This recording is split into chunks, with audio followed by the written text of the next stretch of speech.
Tahan. Tolong fokus dengan saya sebentar. Tawaf ini ada kisah. Kisah sederhananya, Nabi Ibrahim alaihissalam oleh Allah Subhanahu wa taala diberikan kemuliaan ketika berjuang beliau, kemudian melawan beberapa hal. Hal yang paling utama melawan penyembahan berhala di sekitaran. Yang ternyata patung-patungnya dibuat oleh ayahandanya sendiri. Ya, mohon izin maaf ketika berjuang itu tidak mudah, kemudian beliau atasi itu semua. Ya, beliau hadirkan hanya karena Allah, bersyukur diberi kesempatan dan ingin mengagungkan Allah Subhanahu wa taala. Subhanallah, alhamdulillah, wala ilaha illallah, Allahu akbar. Maka taruhannya kemudian diusir oleh ayahandanya, diasingkan oleh kaumnya, bahkan mencoba untuk dipersekusi, bahkan kemudian mohon maaf, dibakar dan seterusnya. Tapi ketika hatinya tertaut dengan Allah, Allah melindungi keseluruhannya. Nah, maka yang paling menarik adalah beliau kemudian meninggalkan semua hal yang pernah dirasakannya. Karena dekat dengan kemusyrikan apa yang kemudian beliau ada itu. Dengan kaumnya, sulit diajak dan sebagainya. Beliau memilih meninggalkan semua kemewahan itu untuk dekat dengan Allah Subhanahu wa taala. Dan itu apa yang terjadi? Teman-teman sekalian, ini diabadikan di Quran surah ke-19 Maryam dari ayat 49 sampai 50. Walamma i'tazalahum wa may ya'buduna min dunillahi wa habna lahu Ishaq. Ketika Nabi Ibrahim komitmen untuk mendekat kepada Allah dan meninggalkan segala hal yang tidak disukai oleh Allah Subhanahu wa taala, yang membuat lalai, yang menyekutukan Allah, walaupun itu semua mungkin dekat dengan lingkungan sekitarnya. Dia berdoa, mendoakan, mengajak, sulit sehingga terpaksa berpisah dengan itu semua, tapi dia ingin mendekat kepada Allah. Maka apa yang terjadi? Kata Allah, saya anugerahkan yang selama ini beliau inginkan.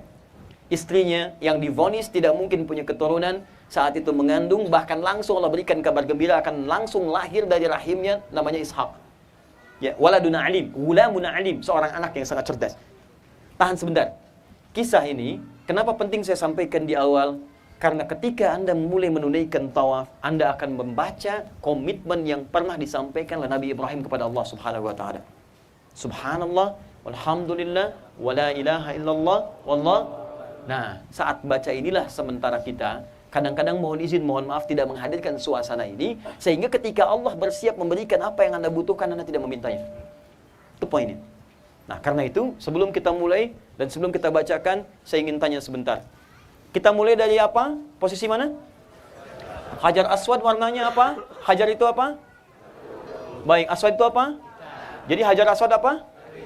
Memang warnanya hitam? Tidak, warnanya apa? Putih, kenapa jadi hitam? Dosa manusia. Antum manusia bukan? Mungkin bertambah hitam karena dosa antum.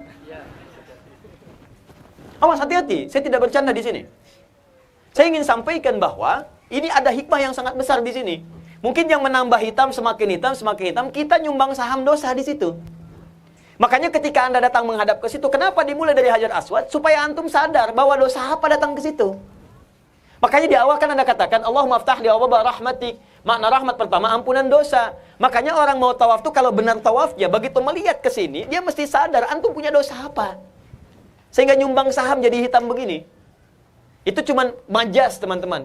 Kalimat kiasan. Tapi puncaknya adalah, orang yang benar tawafnya, begitu dia memulai tawaf, dia sadar membawa sesuatu yang inginkan ampunan dari Allah Subhanahu wa taala. Makanya ketika Anda menatap Ka'bah, coba bayangkan, bawa dosa apa Anda mesti itu. Berapa kali lisan berkata yang salah, telinga mendengar yang keliru, mata menatap yang salah. Jadi kalau orang benar tawafnya, dia baru lihat Ka'bah saja, sudah menetes air matanya. Karena fitrah manusia itu nggak bisa dibohongi. Ka'bah itu suci. Dan hanya akan ada hubungan kemisnya dengan yang suci. Makanya ketika hati Anda itu suci, masuk kemudian melihat Ka'bah, maka yang kotor-kotor itu akan keluar. Tak terasa air mata Anda mengalir. Kalau Anda memulai dengan suasana seperti itu, maka saya katakan pada Anda akan memulai dengan perasaan yang sangat indah dan tawaf yang sangat khusyuk. Makanya Anda katakan, sementara orang mengatakan Bismillahi Allahu Akbar, perhatikan doa lengkapnya. Allahumma imanan bika wa tasdiqan bi kitabika wa wafa'an li ahdika wattiba'an li sunnati nabiyyika Muhammadin sallallahu alaihi wasallam wattiba'an li sunnati nabiyyika Muhammadin sallallahu alaihi wasallam. Bismillah ya Allahu akbar. Perhatikan maknanya. Allahumma imanan bika. Ya Allah, saya datang ke sini karena iman kepadamu. Saya yakin ya Allah dengan semua janji dan ketetapan. Wa tasdiqan bi kitabika, Dan saya membenarkan apa yang telah engkau sampaikan dalam kitabmu Al-Quran. Kalau engkau tidak katakan di sini ada kemuliaan, saya tidak akan datang. Kalau engkau tidak katakan di sini ada ketenangan, saya tidak akan datang. Allah yang katakan Ka'bah sumber ketenangan, sumber kemuliaan. Dan engkau janjikan, ya Allah, siapa yang tawafnya benar, engkau akan kabulkan setiap permohonannya. Maka wawafaan bi'ahdika, hamba datang ke sini untuk memohon segala janji yang telah engkau janjikan kepada hamba dalam kitabmu. Wattiba'an li sunnati nabiyyika Muhammad sallallahu alaihi wasallam. Maka dengan itu hamba akan memulai tawaf seperti dicontohkan oleh Rasulmu Muhammad sallallahu alaihi wasallam. Perhatikan, Anda mau tawaf itu, Anda yakinkan kepada Allah, saya yakin ya Allah dengan janjimu. Engkau yang bicara kepada saya, engkau yang sampaikan di kitabmu, dan engkau berjanji kepadaku, kalau tawafmu benar, engkau akan kabulkan permohonanku seperti engkau kabulkan permohonan Nabi Ibrahim alaihissalam. Bismillahi Allahu Akbar. Ya Allah, engkau yang paling agung, engkau yang paling hebat, engkau yang paling besar. Dengan segala keagunganmu aku memulai. Bismillahi Allahu Akbar. Makanya ketika Anda mulai, Anda membaca kalimat seperti Nabi Ibrahim melafadzkannya dan diteruskan oleh Nabi Muhammad SAW. Subhanallah, alhamdulillah, wa la ilaha illallah, wallahu akbar. Tahan. Ketika Anda bacakan itu, banyak orang cuma membaca di lisannya, tapi tidak memahami isinya. Saya katakan pada Anda, dalam setiap ta'lim yang saya sampaikan, subhanallah, kalimat itu tidak disampaikan kecuali untuk menepikan segala hal yang tidak ada kaitan dengan keagungan dan sifat-sifat Allah. Al-Baqarah ayat 116, misal, paling kiri pertengahan. Wa qalu ittakhadallahu walada. Mereka berkata, Allah punya anak. Subhana, enggak benar. Quran surah 17 ayat 1. Orang-orang kafir mengatakan, maaf ya, Muhammad Tuhanmu gila.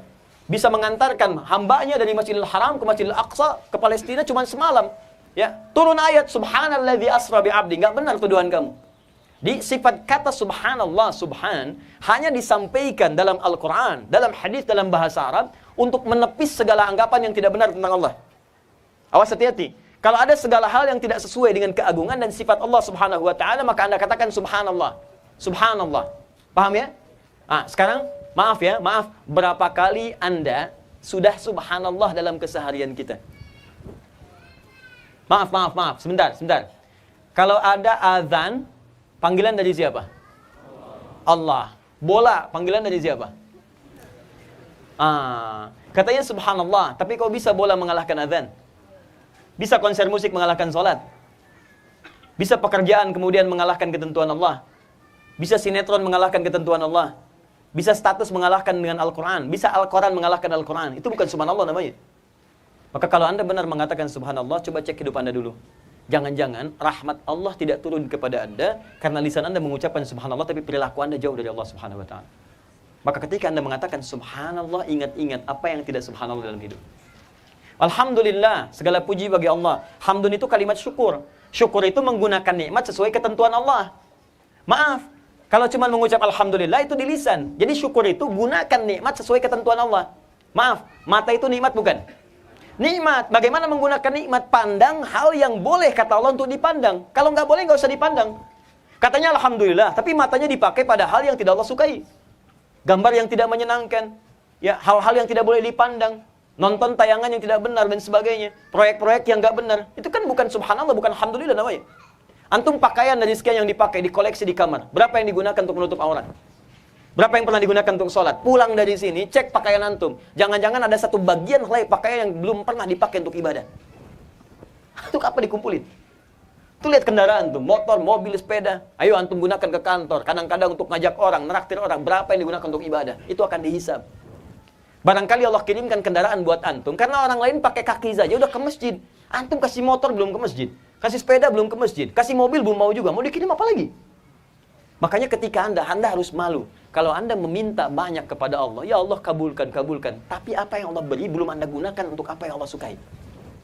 Makanya orang yang mengatakan alhamdulillah, dia akan mengukur dirinya. Allahu Akbar, itu sudah jelas.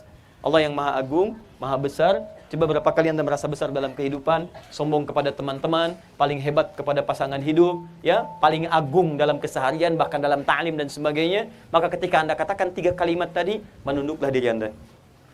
Tinggalkan semua itu. Anda janjikan kepada Allah, subhanallah, saya berjanji akan berubah. Alhamdulillah, saya gunakan nikmat sesuai ketentuan Allah. Allahu Akbar, hanya Allah yang paling agung, maka setiap yang agung meminta saya akan kerjakan. Nah, kalau Anda benar bacaannya, berhenti sampai sini. Wala ilaha illallah, Allahu Akbar. Maka ketika Anda komitmen benar dengan bacaan itu, Allah berikan kesempatan pada Anda untuk memohon bebas dari sini sampai rukun Yamani. Gak usah pakai bahasa Arab. Anda boleh menggunakan bahasa Indonesia. Boleh menggunakan, bahasa Sunda, bahasa Padang, bahasa Jawa, bahasa apapun yang Anda ingin mohonkan. Karena di sini Anda bebas mengungkapkannya. Ingin pakai bahasa Arab, nggak ada masalah. Boleh. Saya katakan tadi tidak usah itu, maksud saya kalau tidak paham dengan apa yang mau disampaikan. Di Anda silahkan, boleh silahkan. Anda dari sini gunakan doa-doa yang Anda telah siapkan. Makanya saya katakan dari awal dalam taklim yang malam Jumat kemarin. Teman-teman silahkan. Misalnya putaran pertama saya doa untuk orang tua dulu. Ya Allah, ayah saya ya Allah. Sampai hari ini dia tidak melihat bahwa saya haji ya Allah. Dia pergi mendahului saya. Saya bercita-cita untuk mengajak beliau ya Allah. Saya tidak minta apapun ya Allah dalam putaran yang pertama ini. Mohon ya Allah, ampuni dosa ayah saya, terangi alam kuburnya. Ya Allah, bimbing saya supaya bisa berjumpa dengan ayah saya di surga. Ya Allah, saya mohon ya Allah, minta. Satu.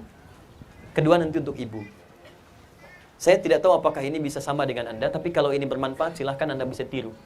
Saya tidak pernah memulai tawaf 1-7 kecuali menyusun doa yang sesuai. Saya gunakan tawaf pertama untuk ayah saya aja yang saya minta, nggak ada yang lain. Ayah.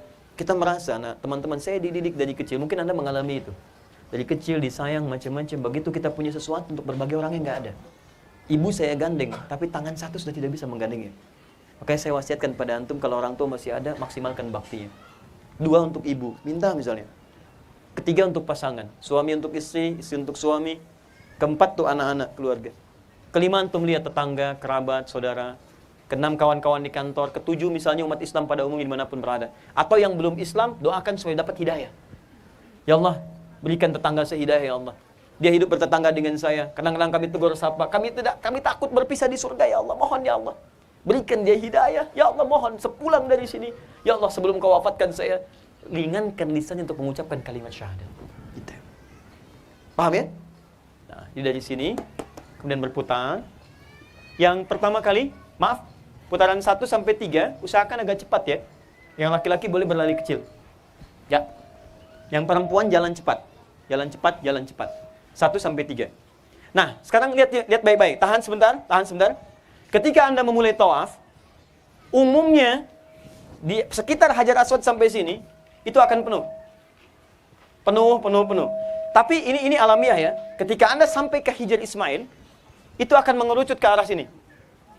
Jadi akan semakin Anda mendekat ke arah Ka'bah. Ya, mendekat ke arah Ka'bah. Boleh sedikit saya minta space? Ya. Boleh ke sebelah sini, mendekat, bahkan nanti ketika mendekat ke Rukun Yamani, Anda bisa menyentuh area Ka'bah. Ini alamiah, teman-teman. Ini biasanya seperti ini. Karena umumnya orang akan mengejar ke wilayah sini, merapat. Makanya penumpukannya ada di sini. Ya, karena penumpukan ada di sini, begitu Anda lewat ke sini masih penuh, ke sini tiba-tiba longgar. Menyempit, ke sana menempel. Saran saya, walaupun nanti posisinya Anda bisa mendekat ke arah Ka'bah, saran saya, usahakan 1-3 standar dulu. Jangan berusaha mendekat dulu. Ya, ingat ya, jangan berusaha mendekat dulu, karena yang harus Anda lakukan sekarang, menyempurnakan rukun dulu. Ya, jangan tergoda dulu, Anda berlama-lama di sini, Anda belum sa'i. Ya, Anda belum tahallul, jangan habiskan energi dan waktu. Nanti ada kesempatan lain untuk sholat di Hijr Ismail, ya, dan seterusnya yang lain. Jangan berhenti, teruskan. Ya, 3, terus. 4, terus. Putar. 5, terus. 6, tahan sebentar. Begitu masuk ke 6, Anda usahakan ke area agak terluar. Jangan mendekat ke arah Ka'bah.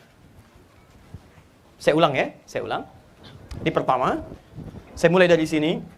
Ini padat, ini luas. 2, saya keluar. Ada space kecil, saya boleh masuk ke sini. Ya, saya masuk untuk mempercepat. Masuk, keluar lagi. Masuk, dekat sini, keluar lagi. Tapi tidak menempel ke sini. Jangan berhenti. Begitu 3, 4, 5, lebih dekat lagi nggak ada masalah. Tapi nanti dekat sini keluar, ke area luar. Begitu masuk putaran 6, saya sarankan Anda jangan mendekat ke arah sini. Nanti ada godaan, ini sangat terbuka. Anda keluar sampai ke 7. Maksud saya, saat Anda berada di area yang terakhir 7, Anda sudah berada di ujung. Dan tidak terjebak dengan desakan orang di sini. Kalau Anda mepet ke arah dekat sini nanti, begitu dekat ke sini Anda mau selesai, Anda akan menembus orang. Dan dalam haji itu tidak mudah, karena banyak orang yang terlibat untuk berputar. Paham ya? Diusahakan putaran 5, 6, 7, area terdekat Ka'bah atau area terluar? Terluar. Paham ya? Pergi ke jauh, menjauh, sehingga nanti setelah selesai Anda lebih dekat ke Bukit Safa. Paham? Tahan. Tadi dari sini, Hajar Aswad, sampai ke Makam Ibrahim baca apa? Subhanallah, Wala ilaha illallah wallah. Dari sini makam Ibrahim ke rukun Yamani arah sana, sisi sebelah sana. Baca apa? Baca doa, bukan baca bebas. Bebas tidak. Baca doa, oke? Oke. Doanya Anda yang sudah susun sendiri.